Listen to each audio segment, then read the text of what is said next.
He is another chronographer from this time period. Although he says the world was created nearly 6,000 years ago, is that he acknowledges that few chronographers agree with one another in their calculations.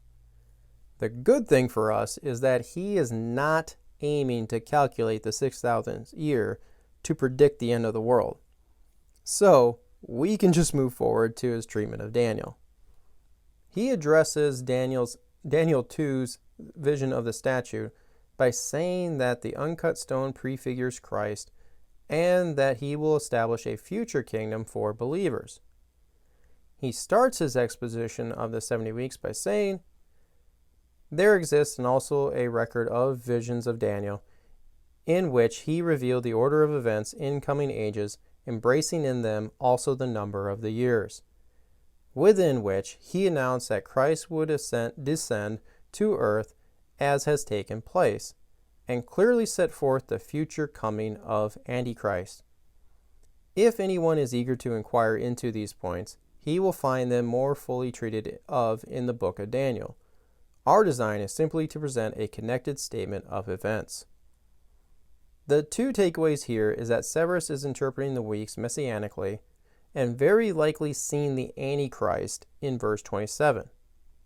What I like about Severus is that he wants to give us his view in a straightforward manner. He continues on. But the completion of the restored city is related to have been effected in the 32nd year of the reign of Artaxerxes. From that time to the crucifixion of Christ, that is, to the time when Fufius Genimus and Rubellus were consuls, there elapsed 398 years. We get his initial time markers here. The 32nd year of Artaxerxes is referenced in Nehemiah 5:14 and 13:6.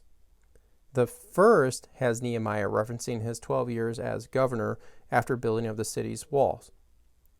Severus's thinking here is likely that the restoration of the city lasted until the 32nd year.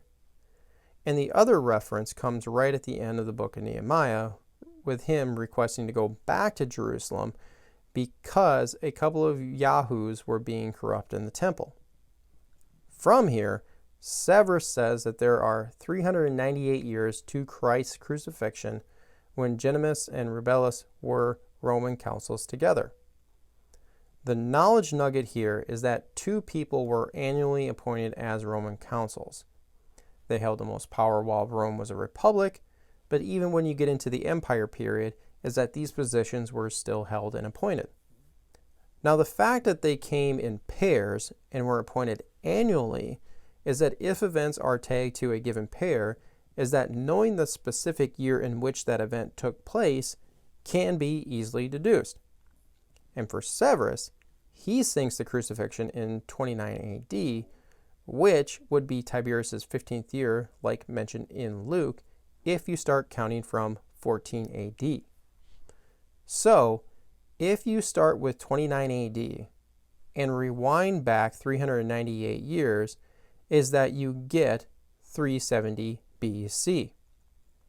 What this means is that Severus places the events of Nehemiah during the time period of Artaxerxes II and not Longinus like everyone else does. And you can see that Artaxerxes II's 32nd year does land pretty close to 370 BC. Does this cause a lot of scriptural issues within Ezra and Nehemiah? Yes, it does, but we're not going to get into those. He goes on saying, but from the restoration of the temple to its destruction, which was completed by Titus under Vespasian, when Augustus was consul, there was a period of 483 years. That was formally predicted by Daniel, who announced that from the restoration of the temple to its overthrow, there would elapse 79 weeks. Why does Severus say 79 weeks rather than 69? I'm not sure, but he has the right amount of years, so it's not a pressing point for us. And here, he says that the 483 years finishes with the 70 AD destruction. That would then place its initial restoration around 414 BC. That would then make Darius Nothus the Darius from Ezra 6, who in his 6th year, the temple's restoration is said to be completed.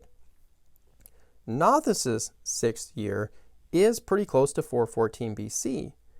And we know that these are the 2 Persian kings that he was imagining because he finishes saying, "Now, from the date of the captivity of the Jews until the restoration of the city, there were 260 years.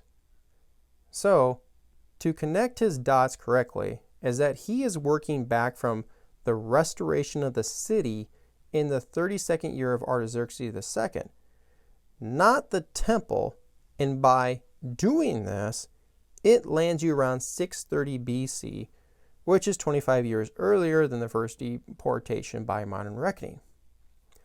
How he might have arrived at this was that if you look at Cyrus's very first year as king of Persia in 559, is that by adding 70 years of Babylonian captivity to this, is that would land you around 630 BC. So you can see the possible thinking of Severus here, which only then leaves us with what did he do with the 70th week?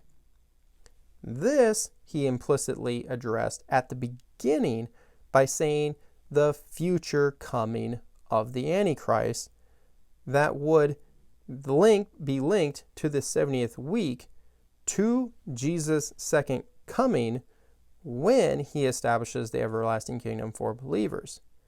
But before this, the Antichrist will persecute the saints to a high level in his view.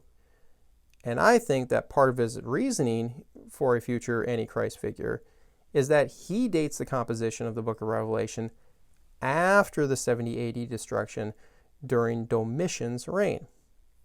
A person's belief on when the book of Revelation was composed usually goes hand in hand with their 70 weeks view. So, Severus's system includes a large interval of time between the end of the 69th week and the start of the 70th. Reminder, hit the subscribe button below, turn on the notification bell, hit the like button, leave a comment, and don't forget to visit us at justscripture.org. But in the meantime, stay salty.